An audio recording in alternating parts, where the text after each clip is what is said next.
So I wanted to do a little tutorial on this Kreg jig pocket hole tool.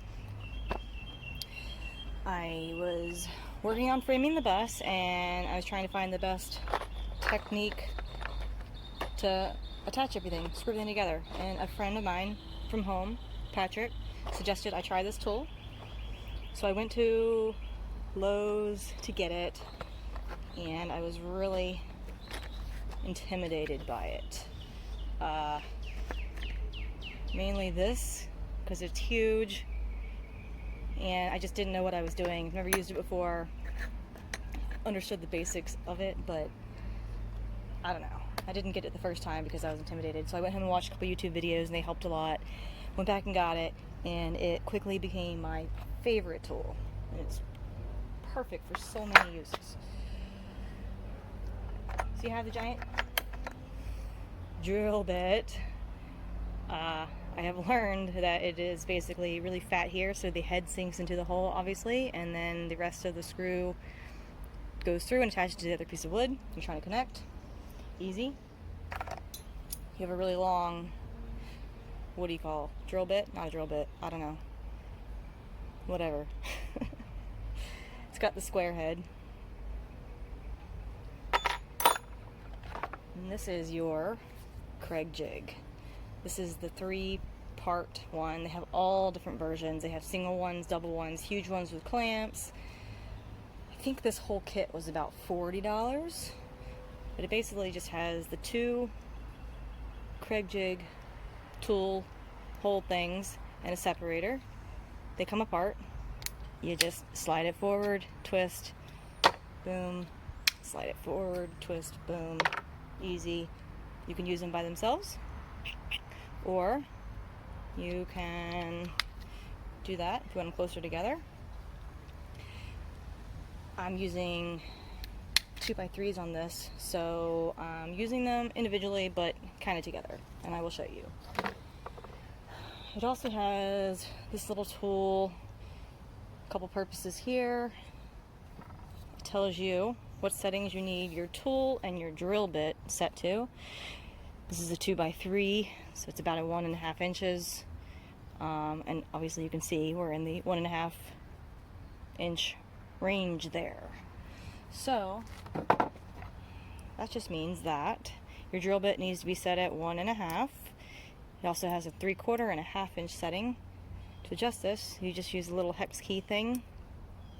Do-do-do, do-do-do, and you can move it. But we've been doing these for a few days and we're going to leave it at 1.5 inch.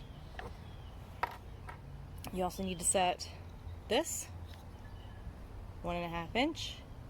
Same settings, 3/4, 1/2 inch. To adjust that, you just lift that up a little bit and slide it. But we're going to leave it because that's what we need. This kit also comes with a little sample pack of screws and this little thing, which I believe is for the Kreg C-clamp, which I don't have. It would make it a lot easier. It's quick release, but they're not cheap. So I've just been using my really cheap Harbor Freight clamps, and it just takes a minute longer, but I have more time than money. So to use the tool, it's really easy. You just kind of line it up where you want it. I kind of try to center them. You want to make sure that is flush against the end of your wood. Once you're ready, you're just going to clamp it on. You want to make sure it's clamped on really tight, because they will move if they're not. You want to make sure you're not covering these holes, because that's where your sawdust is going to come out of, and you will have a lot of sawdust.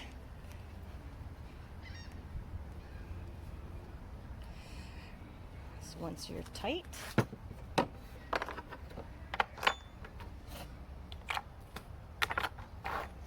we're going to attach your drill bit to your drill.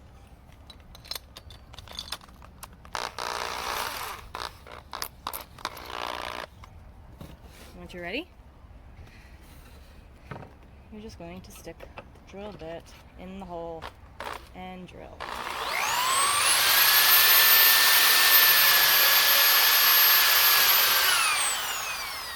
Really easy.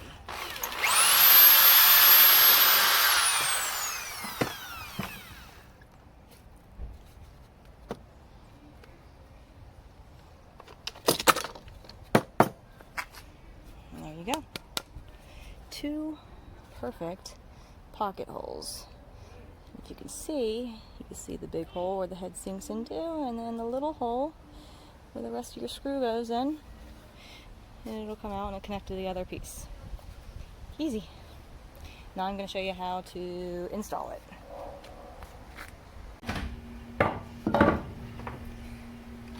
Now you're going to want to take this drill bit off, and the kit comes with this very long, also intimidating looking drill bit, drill head, whatever you call it. It's a square tip. So you'll want to get the screws with the square tip. And Kreg just happens to sell these blue screws with the square tip. Very easy. I've heard you can use regular screws as long as you use the right head. But these are comparable to the price, so they work. It's 2.5 inches long. Make the job really easy.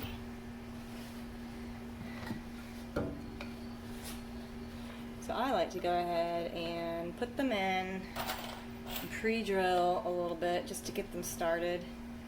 Seems to make the whole thing a little bit easier. Here, come down here and watch.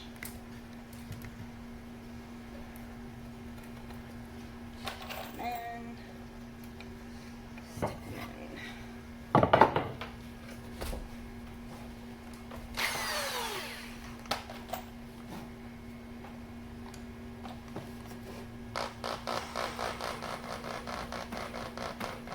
I go really slow. Works a lot better. And then right about there is where you feel the tip coming out, the end of the wood. That's where I stop until I put it into place. Same with this side.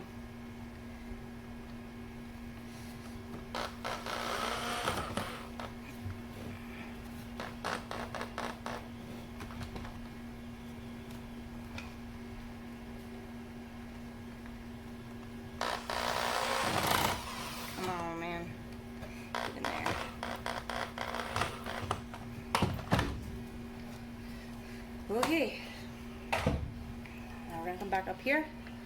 I'm basically just completing my framing on the side walls of this bus. I'm gonna put insulation in between these, and these are gonna be used to hold my wall to the wall and to attach any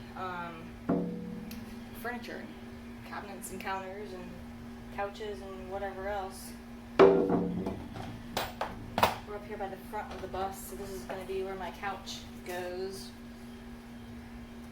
I decided to use 2x3s at the top and 2x2s at the bottom and the sides, just because I figured these will be a little bit more structural up top here in case I want to attach things that I don't want flying around. Worst case scenario.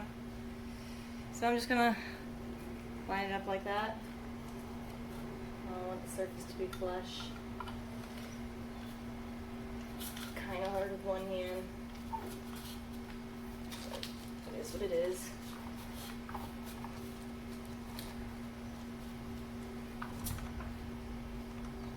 And then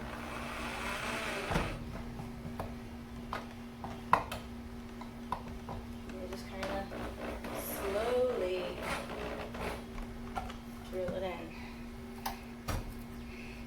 drill fast if you want, and you're probably gonna split your 2x2s.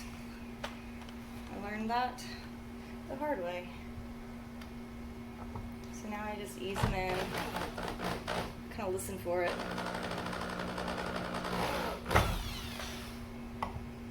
And just do a little bit at a time instead of just hammering them all in. You can kind of feel it when it's set.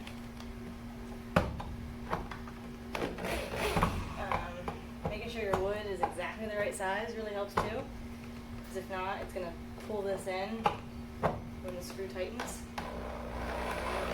You'll kind of hear it crack when I do that. So, yeah, like that. Like that.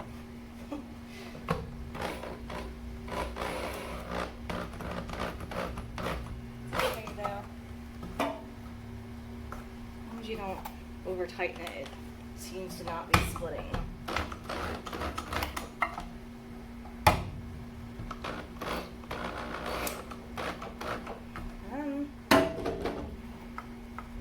That is solid. So that's that. That's how you make your own pocket holes.